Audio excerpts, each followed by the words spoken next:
Депутат эмне үчүн Улукбек Марипов сопровождение менен жүрөт?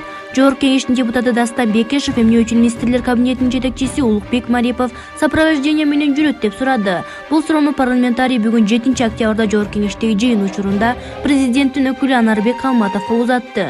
Министрлер кабинетинин төрагасы мурункуда премьер-министр кезиндегидей милициянын коштоосунда жол жүрөт. Бирок азыркы күндө ал жөн гана президенттин жардамчысы, деди депутат. Бекешев мисал катары президенттин администрациясынын жетекчиси ШУМДУК Казманбетовду келтирди. Ал эч бир коштоосуз жана коргоосуз жүрөт. Калматов буга деле эски мыйзам иштеп жатат, анткени жаңы мыйзам министрлер кабинетинин тарабынан кабыл алына элек деп жооп берди. Ошол эле учурда жаңы мыйзам кабыл алынары менен ушул суроону көтөрүп чыгаарын убадалады. Белгилей кетсек, бүгүн жогорку кеңеш министрлер кабинети тууралуу мыйзам долбоорун талкуулады. Булак Назар Новости. Эл чындыкты билсин. Туп-туура так ушинтип ак үйдү талкалап ары урунуп бери урунуп ызырынып жатышканда мекенчилер Садыр Жапаров табактан чыгарып келишкен. Ага чейинки талкалагандан калган талкалатпай баарынан тилин таап, жиндисин да, соосун да, акылсызын да, акылтуузун да тыгычтык менен тартипке үндөп, ызырынган элин ызасын басын башаламандыкты ким токтотту эле? Ооба, билем, аны айткыңар келбейт. Ошол силер атаган бир уч жиндилер ушу Садыр Жапаров болбосочу, ак үйдү да, өкмөттү да, күлүн да калтырбай өрттөп туруп, анан 120 чимкирик менен бийликтегилерди ар биринин үйүн кыдырып кырат эле, тонойт эле. Төмөнкү сүрөттөгү пост жаздырып жаткан деле ошондогу бийликтегилердин бири болсо керек, андай эле билип алсын. Садыр Жапаровго чоң рахмат айтсын. Ал болбосо ошондо ар бир элитанын бизнестери, соода борборлору сапырылып эле калмак. Эми Садыр Жапаров ошондогу чоң баленин алдын алып, баарын жолго салып, оңдоп түзөп койгондон кийин кыйынсынып чоң сүйлөп калышкандарын кой. Ошондогу талкалаган ак үйдү ремонттоп жарадар болгондорду дали дарылап жардамын берип көзөмөлдөп жатат. Ал эле эмес, тонолуп какшып калган казынан эч кимден бир сомдагы карыз сурабай бүтүп, чачылып калганды жыйнап жаткан Садыр Жапаров эми ким? Өз менен орок боро берсе болобу? Тил сүйлөп жатканда эмне логика менен да кеңешип, ойлонуп анан тибиресе аттиң. Жан соголоп алды, Казакстанга чыга качып, арты чемодандын жыйнап жатышпады эле, унутуп коюшту анын. Ак үйдү Жапаровдун тарапташтары тоногон эмес. Бет тырмабай жөнүлө отурсаңар. Ирик-чиригиңердин баарын Жапаровго иле бербей, керек болсо ошол талкалаган өрттөгөндү дагы эле ошондогу бийликтин бир канаты умышленно баштаткандагы 2010-жылдагыдай мамлекетти тоноп туруп Жээнбековго шылтап коебуз деп тилектери ташкап эми Жапаровду жамандап отурушат. Жамандабай рахмат айткыла, болбосо ошондо силер мамлекетти тоноп эле эл силерди тоноп тутуп кетмек. Унчукпай койсо тибирешет го тим эле деп Бактыгүл Иманбек кызы өзүнүн Facebook баракчасына жазды. Эл чындыкты билсин. Рамазан Дырылдаев элди азапка салган Акаевге кечирим болбош керек. Сентера гол тутууларын билип, кыргыз бийлигине жала жаба баштады, деди бүгүн 7-октябрда Назар Ньюс маалымат агенттигине экс-депутаты Рамазан Дырылдаев.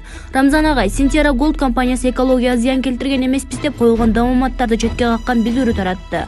Алар актансак жеңиш биз тарапта болот деген позицияны кармана башташтыбы?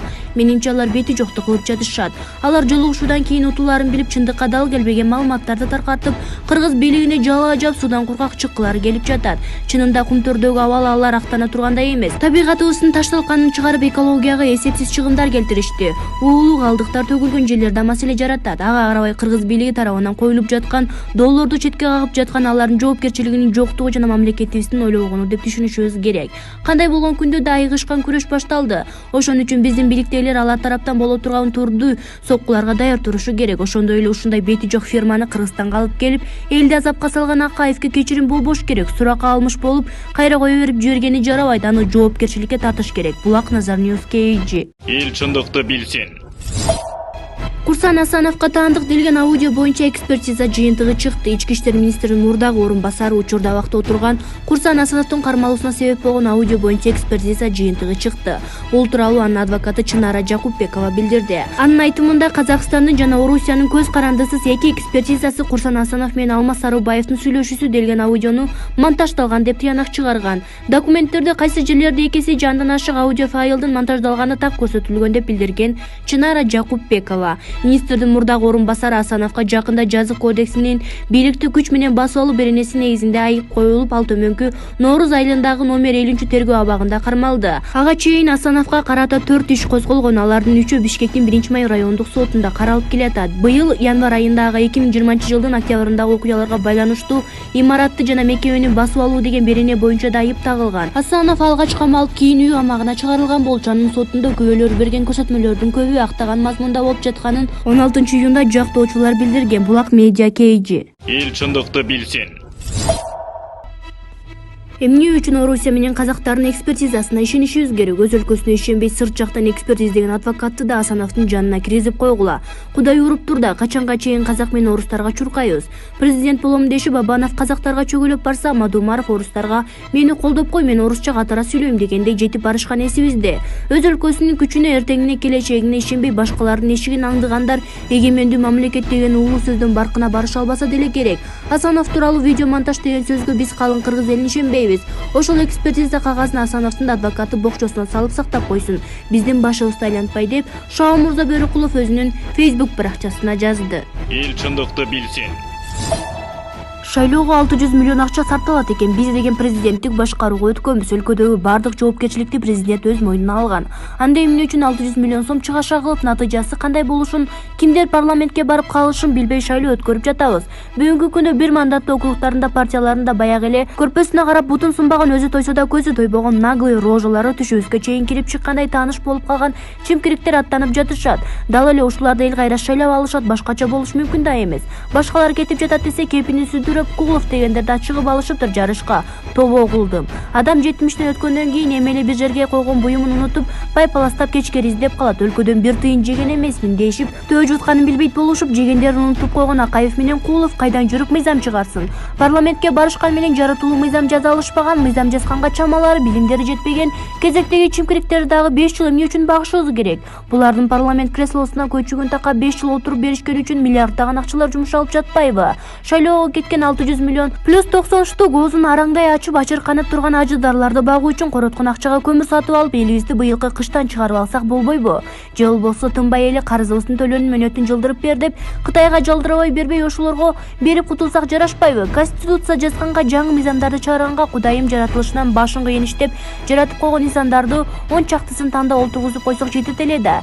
Жыйынтыгында эч нерсе үчүн жоопкерчилиги жок, бирден кабинетти секретарь менен кошо элеген, жол тандабас машина, жашашына элитный домду үй берилген, чет мамлекеттерге элдин эсебинен чалчаңдап эс алып келишкен жатып ичелер кимге керек, түшүнсөм өлөйүн.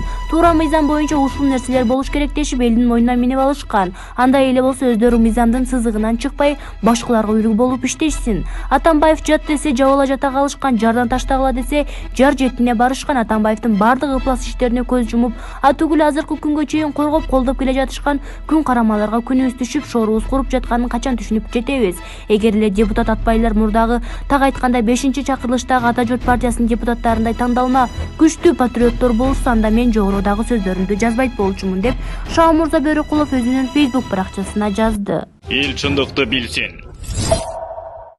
Кана көрсөтүңчү? Менин. Кана?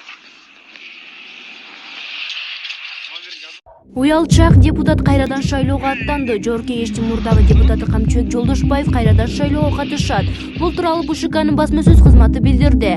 Маалым болгондо 28 ноябрда бир мандаттуу округтан өтө турган парламенттик шайлоого Камчыбек Жолдошбаев өзүнүн талапкерлигин Лилин округунан көрсөткөн. Эскерте кетсек, ушул жылдын 28 январында депутат Камчыбек Жолдошбаевдин унаанын ичинде жаш жигитке уят жесть көрсөткөн видеосу интернет айдынына тарап, коомчулукта бир топ терс пикирлерди жараткан. Булак Назар Ньюс. Эл чындыкты билсин.